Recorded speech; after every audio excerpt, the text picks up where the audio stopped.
Hi everyone, it's Rachel, and in this video I'll be taking you through all of the steps of how I glaze my polymer clay charms using UV resin. A lot of you have asked me for a glazing video, so I thought I'd show you how to do it with resin because that's what I mostly use as my glaze now, rather than polyurethane, and you'll see why I choose one over the other. So starting off, what is UV resin exactly? UV resin is a type of resin that cures under ultraviolet, or for short, UV light. It's different from your two-part epoxy resin in that it doesn't need to be mixed and it can be used straight from the bottle. Because UV resin has a very high curing speed, you don't need to wait very long and you can handle your creations very shortly after you use the resin. I have tried using two-part epoxy resin for glazing in the past, but because it does take around 24 hours to harden, you have to continually monitor the charm for drips, and it's not the best, which is why UV resin works really well because it can pretty much be like instantly snap dried. I personally get my bottles of UV resin online, so I'll leave some links down below. You can also get them in Japanese type stores, kind of like Daiso for example. They do come in smaller bottles than you probably would expect, but they surprisingly last a good amount of time. So now that we understand what UV resin is, we have to collect all the materials we need to glaze our charms. So to apply the glaze onto my charms, I use a paintbrush. You don't want to use a really expensive one because it will come a bit used, and so an old cheap one works just fine. You'll also need something to pour your resin in or on for glazing, and I use this flexible silicone mold that I have here. Sometimes I also use toothpicks as well if I need to apply some resin in some small tricky places, so it's also good to have them handy. The other thing we need is a type of UV light to cure or harden the resin. So you have a couple of different options here. Number one, you can use a small torch which has UV bulbs in it, and these are really good because they're small and portable. You could also purchase a UV lamp or light box, which are designed for curing UV gel nail polish, but also work really well with charms. I have this one here which I found on eBay, and it has 4 9-watt bulbs in it, so 36 watts altogether. This just gets plugged into the power point, and you can either set it on a 2-minute timer and have it go in intervals, or you can select it on the endless setting where it will stay on until you switch it off.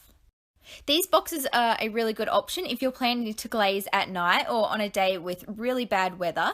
And then that leads me on to your other option, which of course is the sun. Personally, I mostly use the sun for curing my resin because I find it the quickest, especially here in Australia where the UV rays are really strong.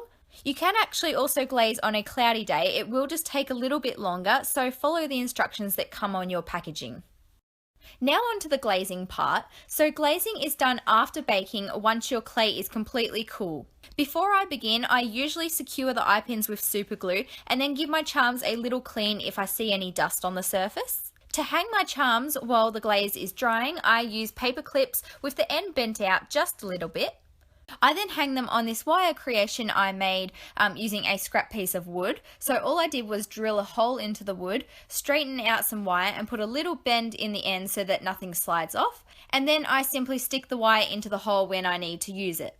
I actually made this with inspiration from a remote control, which is what I used to hang my charms off. And I've seen so many different ways of hanging charms, so you really just have to find out what works best for you. So I take my charm and place the paper clips through the eye pin, and then this is the part that I grip onto while glazing. I pour some of the resin into my silicone piece, take my brush, and then start applying it gently and evenly to the charm. Because UV resin is much thicker than regular clay glazes, you only really need to put on one layer and also make it pretty thin as well. You also don't have to worry that much about brush strokes too, because when using resin it levels itself out and becomes nice and smooth.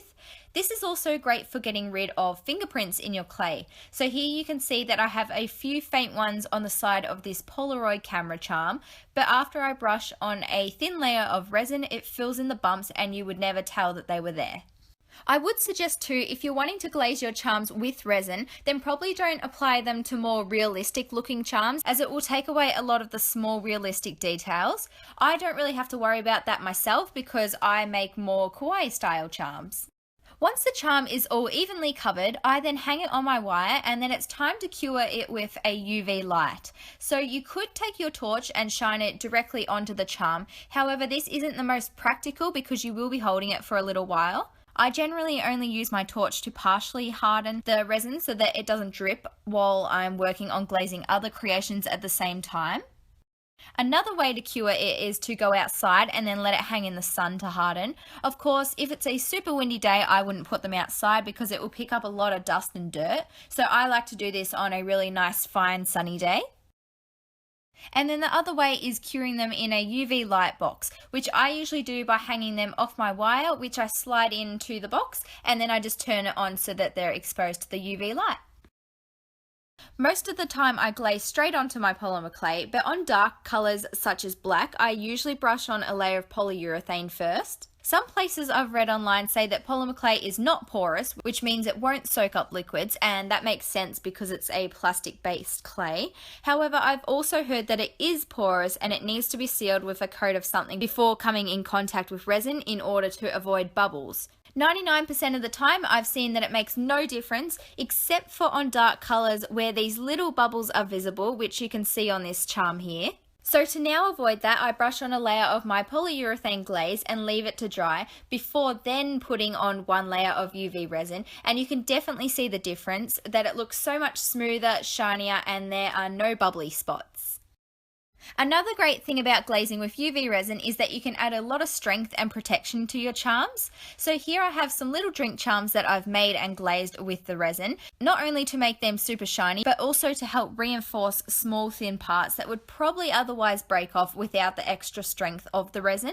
You can also use it to make your eye pins extra secure to prevent them falling out of your charm. Here you can see I'm using a toothpick to pick up some of the resin and then cover it over the opening before I go ahead and glaze the rest of the charm. A really good use for toothpicks too is getting rid of any unwanted dust or maybe hairs from your paintbrush like I had here. With charms or figurines that are more detailed, I tend to glaze them in stages. So these dolphin charms, for example, have their fin right next to the eye pin, so it makes it difficult for me to hold the charm and glaze around that area very easily. To avoid that, I firstly glaze only the fins and then use my UV light to cure them. I would then hook on my paper clips and glaze the rest of the body. As you can see, I hung these ones outside, which I usually like to do to make sure they're completely hardened. When I have a few charms hanging at once, I also like to stick a piece of tape along the top, and this helps them from sliding along the wire in the wind and touching one another. After about 10 minutes or so, I then change their position so each side has exposure to the sun and they're all evenly cured. If I've made a creation without an eye pin, like this loaded cupcake for example, I usually glaze it in stages. So I'd firstly glaze the top half and then allow it to cure, and then brush the resin onto the bottom half and stick it upside down using a piece of blue tack. Once you're finished glazing your charms, you'll need to make sure that you clean all of your materials. One reason I use a silicone piece to put my glaze on is that it's really easy to clean. I leave it out in the sun for a few moments while my charms are also curing, and this allows the resin to harden so you can peel it straight off. If I do have any small pieces left in there, I usually use a piece of sticky tape to clean them out. When cleaning your brush, it's never going to be as perfect as it was, but you can give it a fairly good clean. So after using it, I always wipe off any excess resin with a baby wipe or paper towel, and then take my really old bottle of nail polish remover with acetone in it. I only have a small amount left in the bottom, but the acetone helps to dissolve the resin off the bristles and soften them up a bit. I then usually give it another wipe to take off the nail polish remover, and just make sure to never wash the brush underwater because resin and water don't go very well together at all, and it will end up making your brush even more sticky and clumped together than it was before. So there you have it. That is how I glaze my polymer clay charms using UV resin.